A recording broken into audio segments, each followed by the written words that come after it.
Chaz Marler from Pair of Dice Paradise here, and thank you so much for joining me here today. You are in luck, because today is no ordinary episode, because today I'm not alone. You see, every now and then you'll come across a YouTuber or a podcaster that has that lucky mix of talent, timing, and technique, so that everything that they create is so good it makes you just want to punch them in the face in jealousy. Well, that YouTuber, Donald Schultz from Bored with Life, couldn't be here today, but I am joined by his co-star and cohort, Chris Bryan. So let's give a big welcome to Chris, and let's thank him for joining us. Hey, Chris. I'm so glad you could be here today. Thanks for having me. I'm glad I could fill in last minute for Donald, the real creative genius behind everything we do. I appreciate it too. Our guiding light. Yeah. Actually, in addition to you and Donald, how many people are involved with the Bored with Life production? In varying capacities, like 7 or 8. We have Casey, Donald, and I are the 3 showrunners, so we kind of show run, right? Whatever that means in our little circle. And then Brittany and Nikki are writers as well, so the 5 of us are the writers for the show. And we each kind of all come together in a writer's room, come up with the ideas, and then individually go off and individually write the episodes. And then Jonathan is mainly just an actor on the show for the most part. He brings a lot of really good stuff on set, so he certainly adds to us that way. And then behind the scenes, for the most part, we have Adam, who is our editor, and he's incredibly wonderful. We have Andrew, who is our assistant director, and he also does a lot of the music, the scoring for Bored with Life. And we have Kellen, who does our sound and helps produce the show and does our post sound and stuff like that. And you'll actually, if you listen to our Dungeons and Dragons podcast, all 3 of them are on that podcast. So you kind of get a bigger mix. So those are the main people behind it. And then there's other people kind of scattered throughout as we need them. Wow. Well, it seems like, especially compared to the typical board game podcast or even YouTube channel, there's a lot more people involved behind the scenes with yours. So how did all of you come to start working on this? Was Bored with Life the plan from day one? Or did you all come together from different sources or for different projects and everything kind of just gelled for this project? No, we were together as kind of a collective or a filmmaking group prior to that. Most of us went to school together, and we went to college together and met in college. And from there, we started making films together while we were in school, and then when we were out of school, we kept making films together. We met Kellen and Donald along the way, and they kind of joined into the group, and of course Nikki joined as well. Nikki's Donald's wife.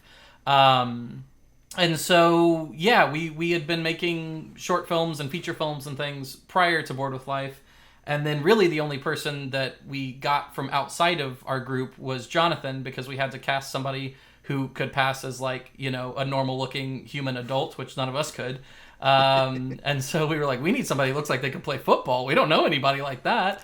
And he was a coworker of Casey's at the time. So we cast him, and he's been wonderful.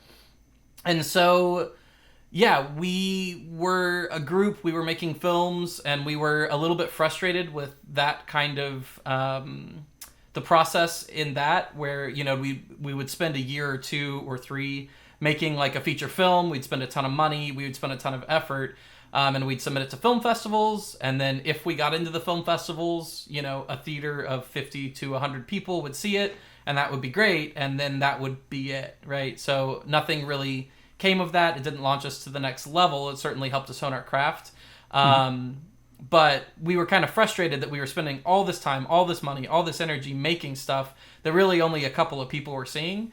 So we decided we were going to make a web series. And we knew it was very important on the internet to kind of connect into some sort of pre-existing fan base. You could make a web series just about relationships or whatever, but it's really hard to kind of find an audience, or for your audience to find you, if that's the case. And so after kind of a stupidly long time, we realized we should make it about board games, because we all played board games and we liked board games. And it was a thing we did just after film shoots and stuff. We played board games. And we were like, oh, why don't we make it about board games? There's not really anything particularly like that in the board game world. Board games, certainly at that time and still, are kind of underserved in a lot of ways, where other kind of forms of geekdom have tons and tons of, content, and there's a lot of money to be made in it and stuff like this. Board games, not so much. So we thought the community might get behind it, and luckily they did. And that's kind of how we came up with the idea to do Board with Life. What percentage of your filmmaking career to date has been devoted to board game themed material? And how many episodes of Board with Life and other board game centric videos have you created to date? So we've been doing Board with Life as kind of a brand that we work under for like 2.5 years now. And we've been working together on films for basically like 10 years in some capacity. So a quarter of it, I guess, we've been doing board game centric stuff. And the past 2.5 years, that's basically all we've been doing. We haven't had time to do anything else. And then in terms of videos we've produced in kind of the board game world, the first season was 6 episodes of the series, but one of those was like a double episode, so 6 or 7. And then I think we did 41 Board with Life bits, which were our kind of like little sketch bits that were like 2 or 3 or 4 minutes long, kind of comedy sketches based around board games. And then I think we have like 200 videos, more than 200 videos on the channel right now, which a lot of those are the weekly news that I do, the weekly board game news. So yeah, we've done over 200 in the past like 2.5 years. Well, I would imagine that there's quite a substantial length of time during the development of a Board with Life episode, from its initial conception and scripting through its recording and into editing and post-production. That's a lot of time and work goes into that process. Is that length of time one of the reasons why you've developed the D&D podcast and the video bits and the weekly news segment and stuff that you do? Was that created specifically to fill in the gaps in your production schedule? Or are all of those other pieces things that just kind of grew organically as your YouTube channel continued? Yes and no on whether it was planned. We knew we were going to do Board with Life. And the first season, the episodes are like 13 to 15 minutes long, which we were a little bit worried about because it's the internet and short attention spans, all that stuff. We had a little bit more faith because I think people in the board game world have maybe a little longer attention span than the average internet user. But 15 minutes for an episode of a thing on the internet was certainly long at that time. And so then we decided we should do the bits to hopefully get people to know the characters, and that way they would be interested in seeing more and kind of actual narrative about the characters instead of just sketches. So that's why we decided to do the bits. The D&D podcast was actually an idea that Donald had before Board with Life was a thing that we were going to do. And he was going to do mainly with voice actors because a lot of us work in the anime industry, so we just happen to know a lot of voice actors. And then once Board with Life happened, he was like, maybe we'll try it with, us, because I guess we have some degree of a following. And that turned out really well, and people seem to really, really like that. So, it all kind of organically happened. And then, of course, the Let's Plays and, just general board game content on the channel just came about because of that. Well, that seems to be the experience with a lot of YouTubers and podcasters that I know. They might come in with a set of ideas and one might take off and some of the ideas might need to be backburnered and new ones might even come onto the scene and be fleshed out before the original ideas for different series and playlists and segments that they had actually come to fruition. In some ways, the Board with Life series actually reminds me of the Dilbert cartoon. Because I've had a lot of people tell me that they never understood the humor in Dilbert until they themselves went to work in an office environment. And once they did, all of the humor and the references all of a sudden all made sense. And I can't help but think that with the Board with Life series, there might be kind of a similar analogy with that. Because you have this whole series based on this niche hobby of board gaming. So in that vein, I'm wondering who is the target Board with Life audience and what percentage of that audience do you think that you have reached at this point? Certainly the primary target audience is board gamers, right? People that like board games, people that are Board Game Geek users, people that watch Dice Tower shows and listen to Dice Tower podcasts, stuff like that. We work really hard to make the show something that if you don't know anything about board games at all, you can still watch and enjoy. So all of that, we want people that don't know anything about board games to be able to watch it and enjoy it. But we also definitely want it to be people that do like board games, because that's primarily the people that are watching it. There are special jokes just for them. There's content that they'll get that somebody else won't. But we don't want somebody to feel like they're lost or like they're not getting jokes. So that's a line that we try to walk. And there's not a learning curve, but something, especially when we were first starting, we would get a lot of people that I think thought we were doing what Shut Up and Sit Down does, where we were writing a funny sketch or funny thing while also reviewing a game. And they would be like, that was funny, but like I didn't learn how to play that game at all. And we were like, no, like that's not what we're doing. And it was kind of a weird thing when we first came out, where because not a lot of people were doing what we were doing, and primarily all of the board game content that was video content at that time was, for the most part, reviews. People were really kind of taken aback and like actually confused and going like, what are you doing? And we're like, it's a sitcom. It's just a sitcom where we are around a game table instead of at a coffee shop or at a bar. Season 2 has been in production for quite a while. I mean, the Kickstarter for it was almost 2 years ago at this point, right?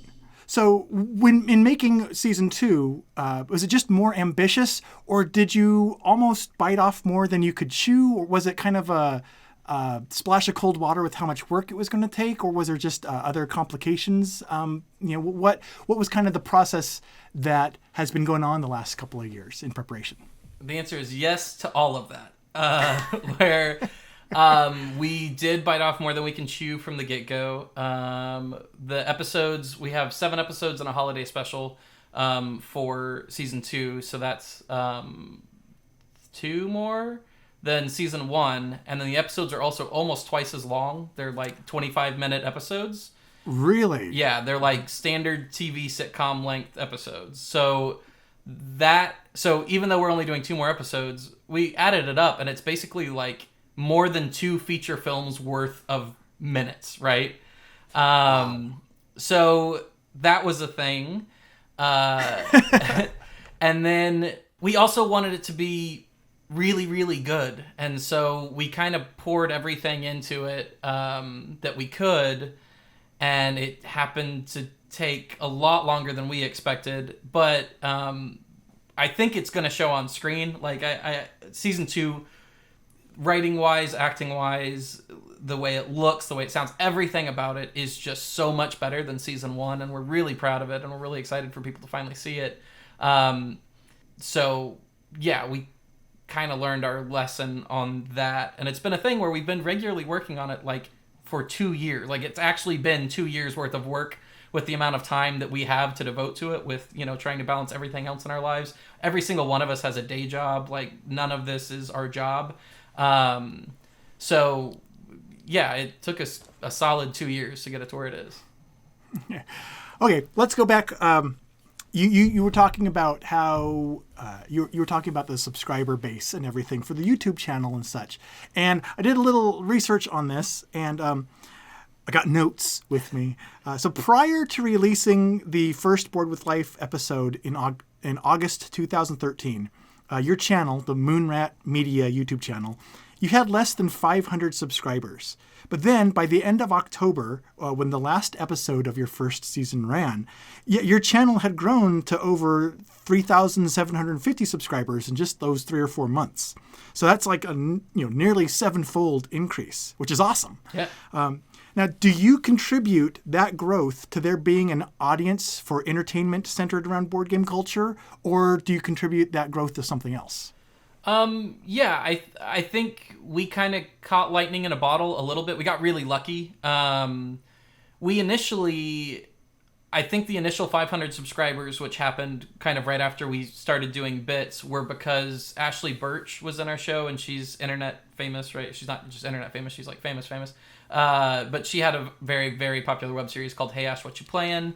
She's a popular voice actress. She's a popular personality on the internet. So we kind of immediately pulled in those 500 people that were just interested in her content. And we just happened to be friends with her, and that worked out well. And then the first episode of season 1 kind of just took off from the get-go. Like day 1, it was, I don't remember how many views, but something like 10,000 views or something out of nowhere. Like, we were not known in the board game world at all. That was basically our entry into the board game world. It did well on Reddit. I think that was a part of it. People in the board game industry were talking about it, I think, just because we were the first people to kind of do that sort of content, and also we are able to have a production value that was much higher than kind of what was going on in the board game world at that time. And that's just because we all are filmmakers, and we went to school for filmmaking, and we've done that. So, like, we're coming at it kind of... It's not that we wanted to make videos about board games, so we learned how to make videos. It's like we wanted to make videos, and it just so happened that we knew about board games. So we kind of came at it from a different angle than most content creators are doing it. You mentioned how your stories, the episodes for season 2 are almost double the length and everything. And talk about the stories that you want to tell through this medium. As your stories become more and more sophisticated in their storytelling and plot and everything, do you find it a challenge at all to keep them board game focused? I think we actually did a way better job in season 2 of keeping it board game centric, or making the episodes feel more like they're about the given board games. We started playing with a lot of different genres, so that's a thing we could do, where we could take the theme of the game and kind of make the whole episode around that theme. So, like, our first episode is Fiasco, the indie RPG about a heist that's going to go wrong, and so that's a heist episode, and we pull off a heist. And we do Formula D, and that's a car racing episode. And we do Dead of Winter, and that's a zombie apocalypse episode. So, like, we made the whole episodes feel more like the games from the get-go. We got to play in a lot of different genres in the episodes, and really kind of make like little, we can make like a really short little horror film, and we can make a little heist film and things like that, which was a lot of fun for us. And that's what keeps us motivated and going, is that it was interesting challenges, and the episodes being longer gives us more time to kind of build into each one of those little things without it being just like crazy ADD disjointed.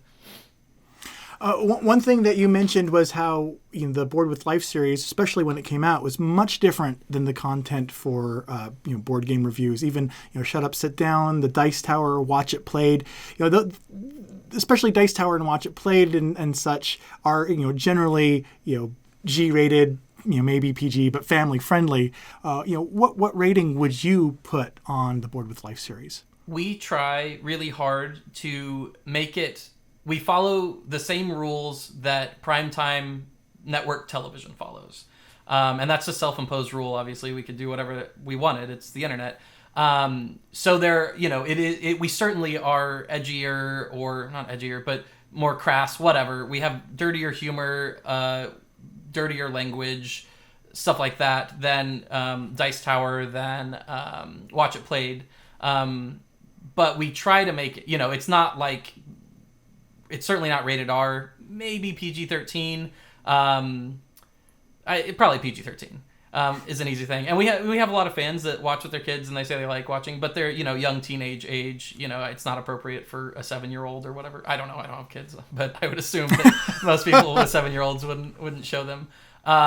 So yeah, it is a little bit crasser, and certainly our podcast, because we don't want to edit ourselves on our podcast. We use bad language, all that kind of stuff. So that our podcast would be rated R, certainly.